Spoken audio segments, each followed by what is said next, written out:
ओम श्री गणेशाय नमः। आज देशराज जी के खेत पर उलरिया ग्राम में बिस्वा कोटरा जोन जिसके इंचार्ज राज मिश्रा जी हैं और जो हमारे सुपरवाइजर गण हैं, इन सभी के तत्वाधान में एजीएम साहब के साथ हम लोग शरदकालीन बुआई का श्री गणेश करने जा रहे हैं। तो किसान भाइयों, the Saksaria Biswa sugar factory के सलाहकार डॉक्टर राम कुशल सिंह आप सभी को बिस्वा की भूमि से उत्तरी भारत के किसानों को संबोधित करना चाहते हैं कि देखिए 15-0-23 हमारे बाएं तरफ खड़ी है। इसमें इन्होंने किसी तरह के रसायन का प्रयोग नहीं किया है।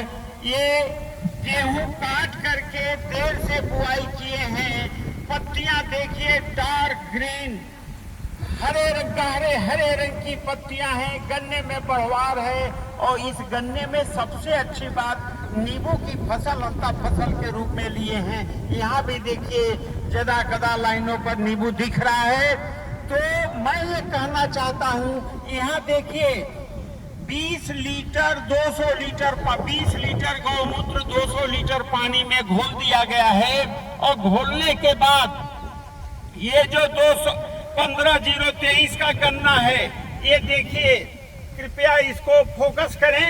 इसमें कतई ठोस होता है, किसी तरह का छेद नहीं होता है। तो एक आंख का टुकड़ा अगर आप लेंगे तो 8 से 10 कुंटल में आपके गन्ने की बुआई हो जाएगी। और जो गाय का मूत्र है, दुनिया का सबसे बड़ा कीटनाशक, गाय का मूत्र 20 लीटर 200 लीटर पानी में मिला करके जैसे यहाँ पर उपचारित किया गया है, एक आंख का टुकड़ा या 2 आंख का टुकड़ा।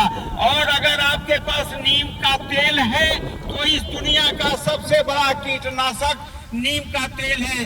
अगर 50 मिलीलीटर और नीम का तेल और 20 लीटर गाय का मूत्र मिला करके और उसमें पानी 200 लीटर मिला दीजिए और आप अपने गन्ने को इससे सेट का ट्रीटमेंट करिए तो किसी प्रकार का कीड़ा नहीं लगेगा और कार्बन संग्रह इसमें ज्यादा से ज्यादा जमा होगा।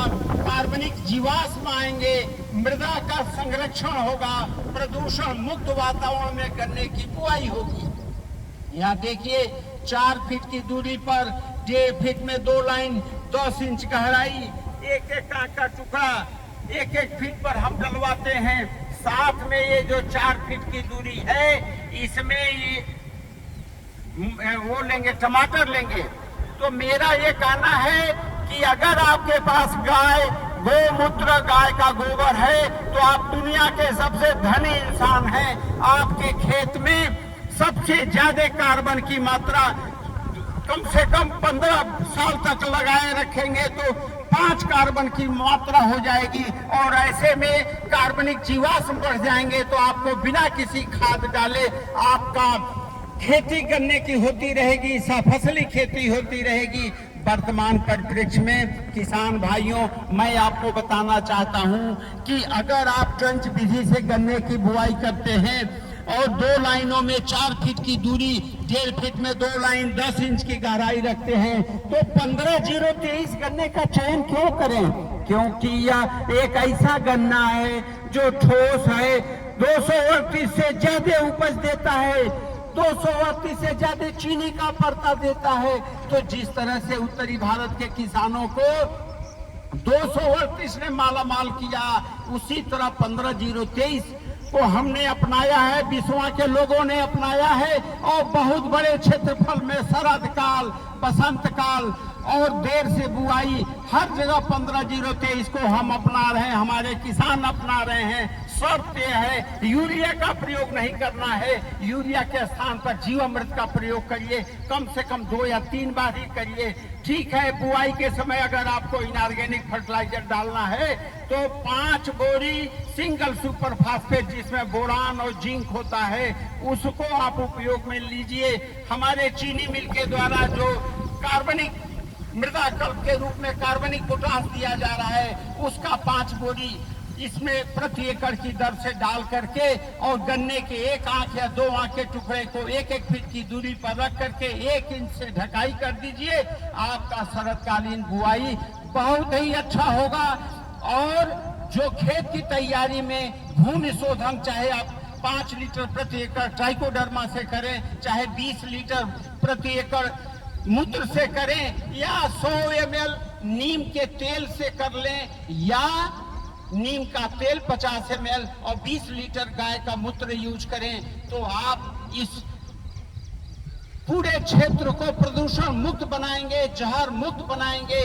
और ऑस्ट्रेलिया, ब्राजील, इजराइल की तरह से हमारी भी जो खेती होगी उसमें कार्बन जो 0.1-0.2 हो गया है, वो हम 3, 4 और 5 तक लाने के लिए कटिबद्ध है। हमारा साथ दीजिए। हमारे किसानों से मेरा अनुरोध है कि भैया शरतकाल के बुआई में सबसे ज्यादा 15-023 गन्ने से आच्छादित करें, 118 से आच्छादित करें, COS 13-235 से आच्छादित करें, जल भराव में 94-184 और COS 13-231 का प्रयोग करें। इसी के साथ आप सभी का कल्याण हो, अधिक से अधिक जमाव हो। जय हिंद, जय भारत।